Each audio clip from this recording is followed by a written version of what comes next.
I've fallen for him. It's already happened, and I don't know what. Like, I'm just hoping every morning I wake up and they're like, Kyle Tucker agreed to a 7-year deal with the Cubs. A Big Cap, busy week for you, including a call while you were on the air from Cap. Yeah, Cap. I mean, he doesn't call me often, but it was good to talk to him. Good to get his unfiltered takes. Breaking the record for the amount of times the word "freaking" was said, but it was good to hear from Cap. Was he confused as to whether or not he was allowed to swear?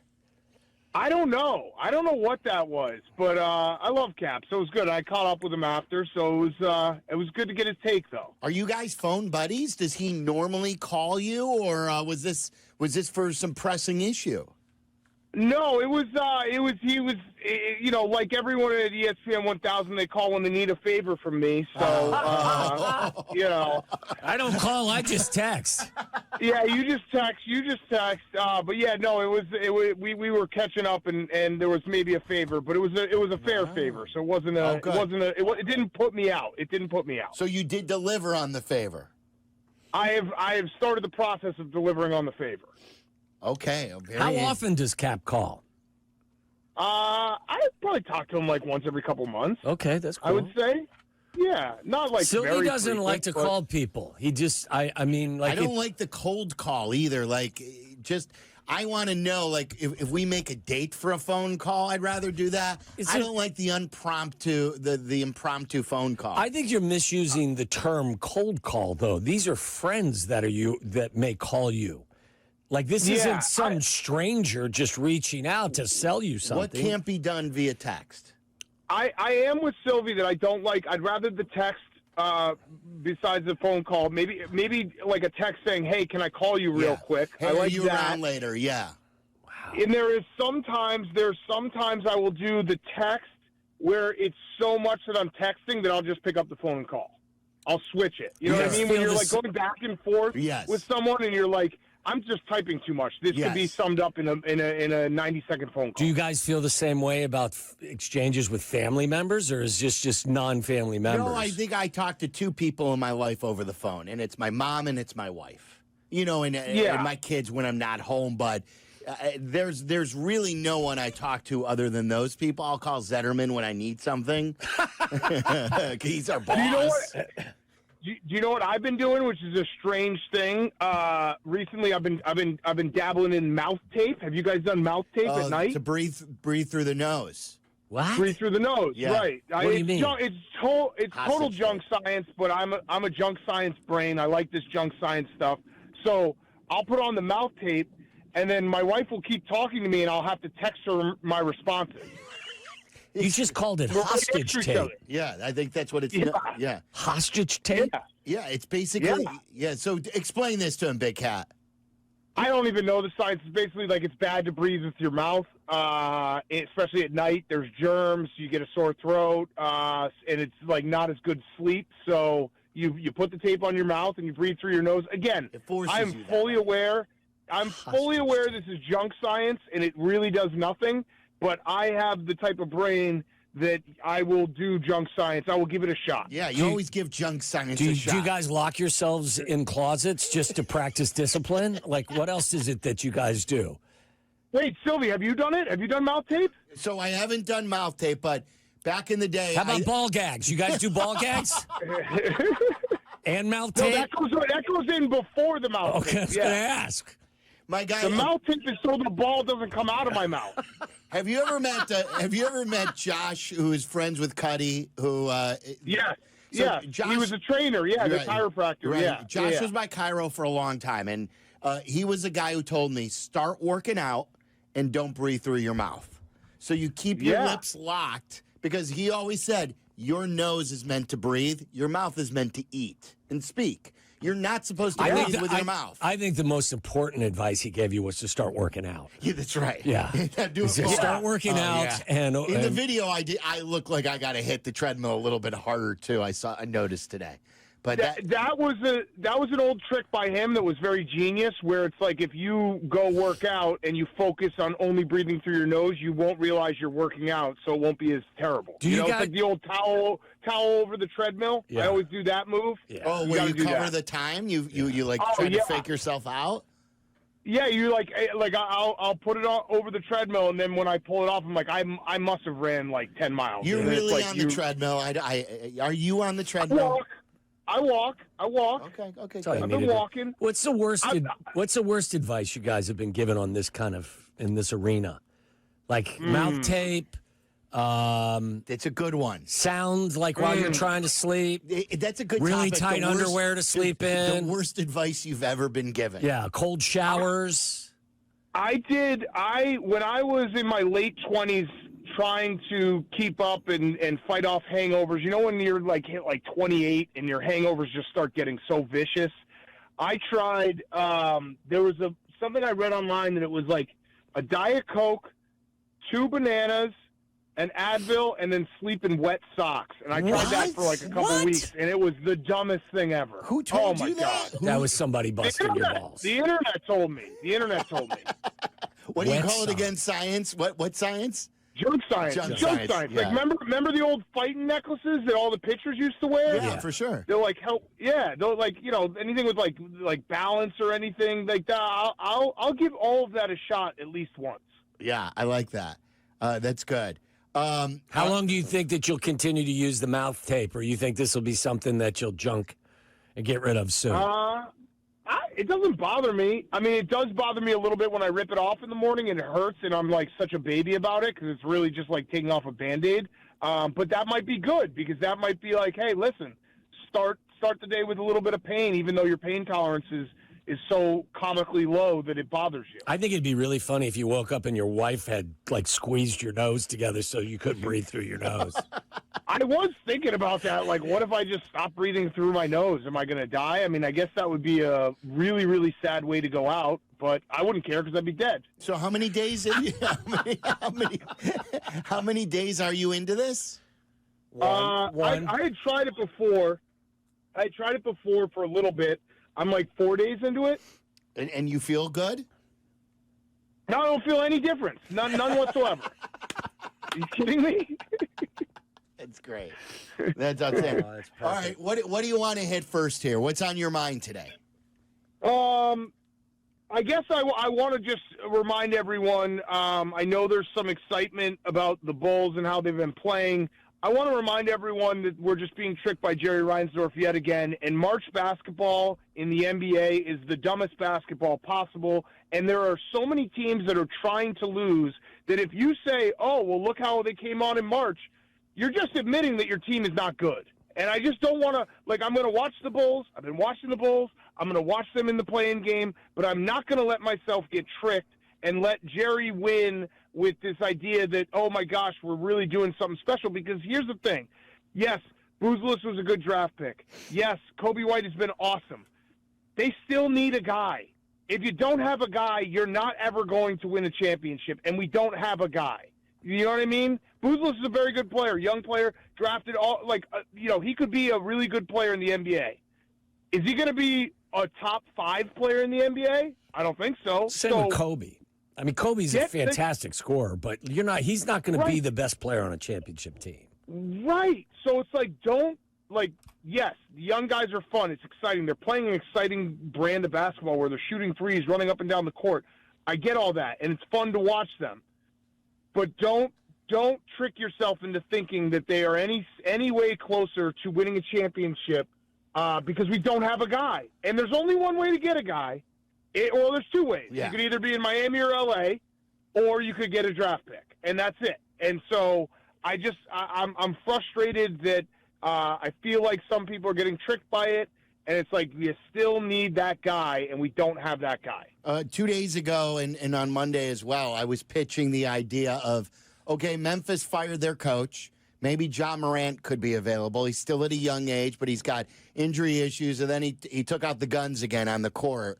Hey, It was a fake gun. Yeah, it was finger a fake gun. Finger guns. The finger guns. I don't. If there's anyone who should not He be really doing didn't finger take guns, the real guns out right. onto the court. But if there's anyone who should not be doing finger guns while the game is going on, it's John Morant. Yeah. And he did it. But hold on, Okay. hold on. PFT, we just taped PMT, and PFT pointed out a very good point. Like the NBA has said, John Morant, no more guns.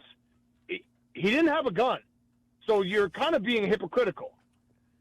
So he's a stickler. He's So just he's a showing, stickler, look, I Big don't Cat. have- You know that. He's I a don't have stickler. a real gun anymore, so that's why I'm playing with my finger guns. Yeah, you're gonna ban finger guns from him too. I think Noah had to ban the. Didn't Joakim Noah have the 6 shooters and he had to put them away? He put him away on his own volition, though. I don't okay. think he got banned. I think he was like, I'm done with the guns. Has anybody tried the Kenny Powers? You know, where you get you get excited I think and so. You've been fined. Yeah. Anybody been fined Well, for that? remember who was the one who used to go around grabbing like Big balls? Big balls. The Yeah. big ball. That's similar, isn't Sam it? Cassell.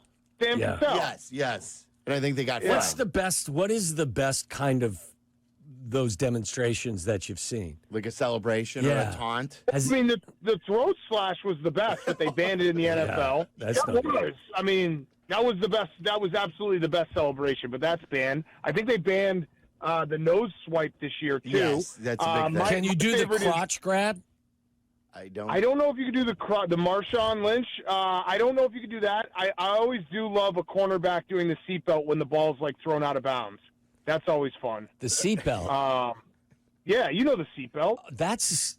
Is that? I have not known What the did you seatbelt. think that was? I didn't have any idea what that was. I don't know. I thought it was What? like maybe a sword or something. I don't know. No.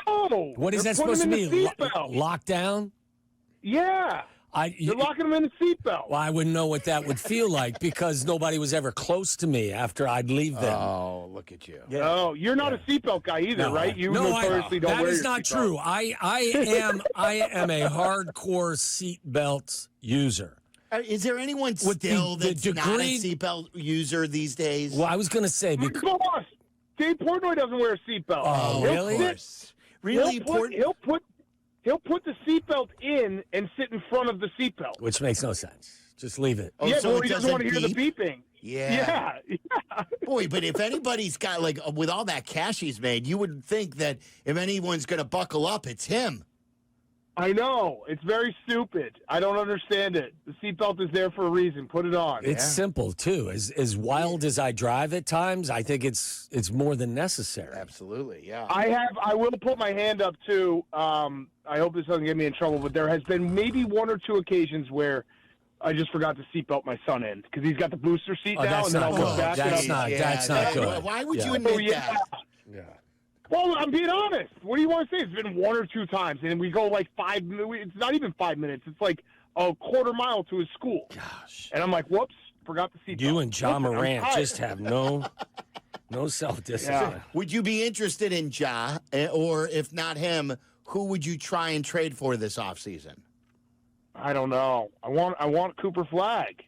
I don't know. I don't know if John Morant is like the perfect piece to like. Is John Morant going to be? Usually, if you're With available, everything- you're not perfect. You know, very rarely Correct. does that guy become available who's perfect.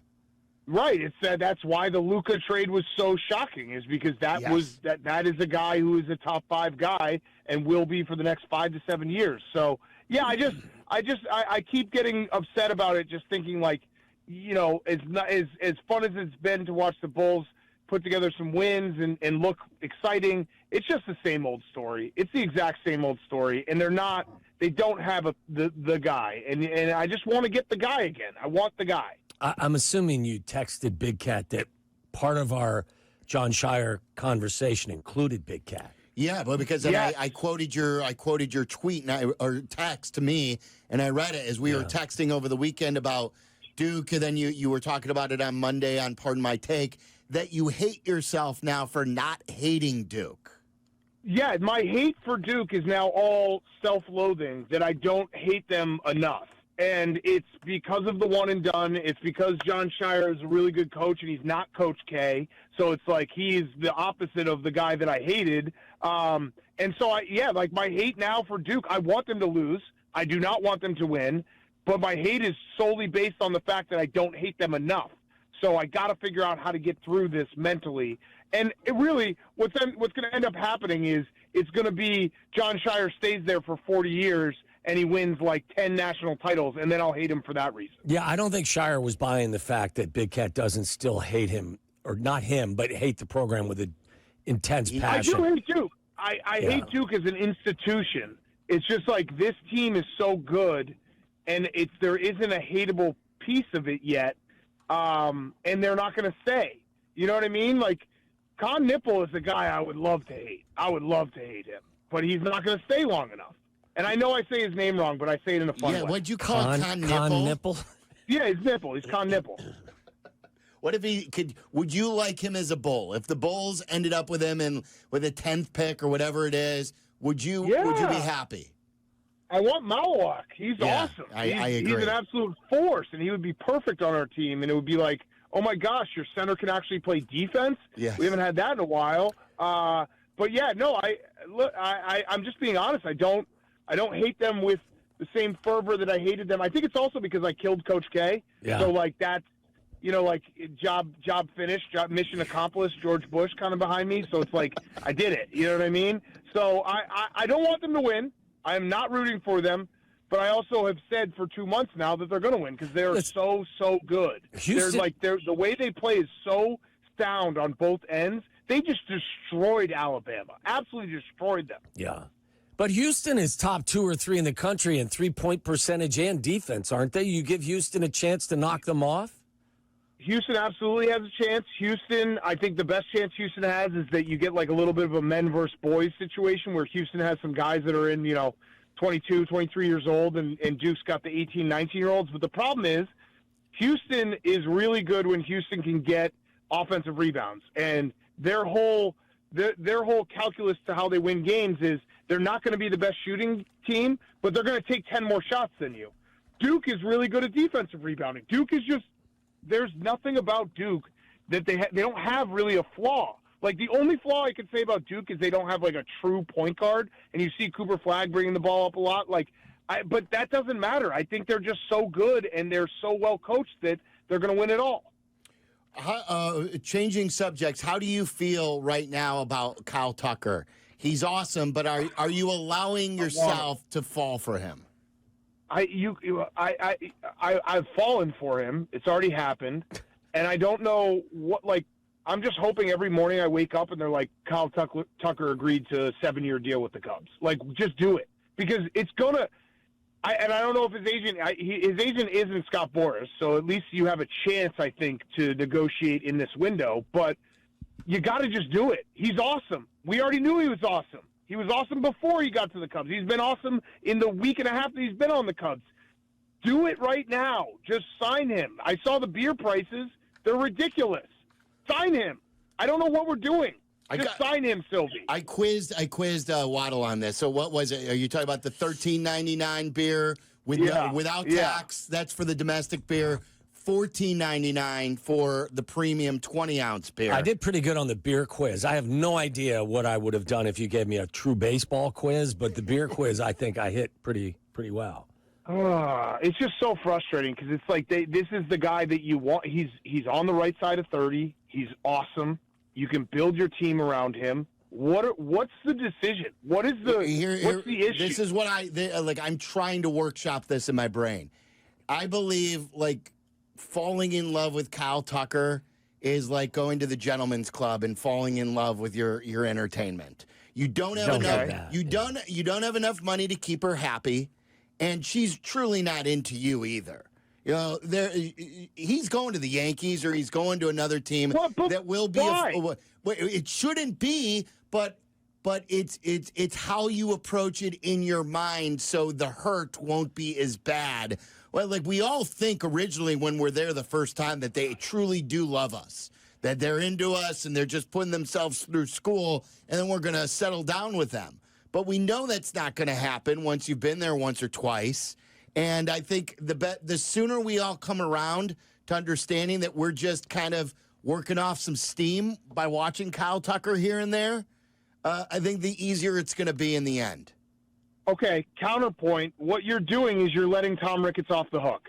Because you're basically saying, I can understand that he's going to go somewhere else. Why? Why can't we pay him the most amount of money? Why can't we give him maximum amount of money and be competitive with all these other big market teams, which we are a big market? We all saw the Forbes list where the Cubs are fourth to last in spending what they bring in. Like, why? Why do we have to accept the fact that Kyle Tucker's going to be a Met or a Yankee? Why can't they offer him what he is worth? And that's a ton of money. Because it's Tom Ricketts, the one who you just said. Do you know how expensive it was to build up that neighborhood around the ballpark?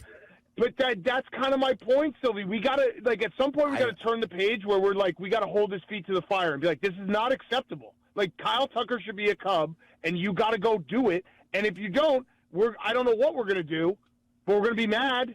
We got to make us think about it because we can't just sit here and take it lying down. And in all seriousness, I'm with you. I'm totally with you. You should. Like, how could you not? And he's in his prime. This isn't some guy who's 35 who's having a career year that you got on the last legs of his career. Like, he could have a great 5 or 6 years coming up. You gave up a pretty good prospect. Pretty good prospect for him. Right. And so just go spend the money. Everyone's spending the money who's in the Cubs' position in terms of market size and the revenue they bring in, except the Cubs. And at some point, you got to just be like, this is crazy. Sell the team then. I don't care. Yeah. Sell the team if you're not going to spend the money. You can't just win one World Series in 2016, which is going to be about a decade. We're coming up on a decade, and be like, job done. We don't have to do anything for the rest of the time. Feels like the Bears are leaning more towards Arlington Heights to build their stadium. I forget, are you an Arlington Heights guy, or you want the stadium downtown? No, I want a world-class stadium. I want all the accoutrements. I want everything. I don't want to try to fit a square peg in a round hole and have, I just don't know. I've never understood having to rebuild all of Soldier Field on that footprint and having it be what you need it to be. Arlington Heights is the perfect place for it. I've never understood, like, outside of just, the cool shot that we see on Sunday Night Football when they show the lakefront, which is awesome. They can still do it. Yeah, you know what I mean? Like, who's stopping them from do that? So, yeah, I've always been Team Arlington Heights. Jack, our producer, brought this up to us in the pre-show fist fight. If Kevin Warren lands this, docks the boat, lands the plane, whatever analogy you want to say, and they do build on Arlington Heights, on the land that they already own, and he gets a good deal, in the same year that he ran point on the coaching search and got Ben Johnson, what is now Kevin Warren, who you've been skeptical of, what is his approval rating with you? High. I mean, I've already kind of turned the page that, the Ben Johnson hire, when it happened, we all talked about it. Like, it was shocking that they spent that much money, that they got the guy that everyone wanted. So it would be very high if he was able to do it. I'm still skeptical, but it's climbing up. I think that's fair, right? It's a completely fair thing. Like, I was skeptical for the right reasons when he got hired because of what happened in the Big Ten. But now, if he can keep stacking, positive things, I will absolutely change. Remember, we stay fluid at all times. The situation always stays fluid. Where on a scale of 1 to 10, the April Fool's joke you guys pulled on one of your producers on going to the White House, having Big Dom call. That wasn't Big Dom, of course. Tell everybody what happened here. Yeah, so I'm not a big April Fool's guy. I think it's kind of lame. This was put on a tee for me in PFT. Our good friend Jerry O'Connell, you might recognize his name. He was in Stand By Me. He's married to a supermodel. Look her up. But he texted us on Tuesday in the morning. He said, "Hey, what do you think about me calling in and pretending to be Big Dom and inviting Max to the White House?" And we're like, "Okay, sure." And he did it, and Max fell for it completely.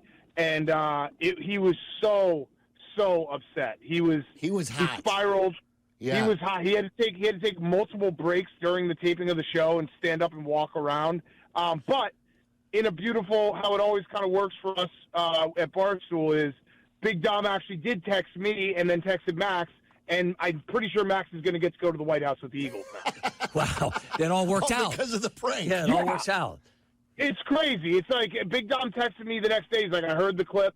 I'm going to try to get Max as sign him to a 1-day security contract with us, and we'll have him come to the White House with us. So it's just crazy. It's not real life.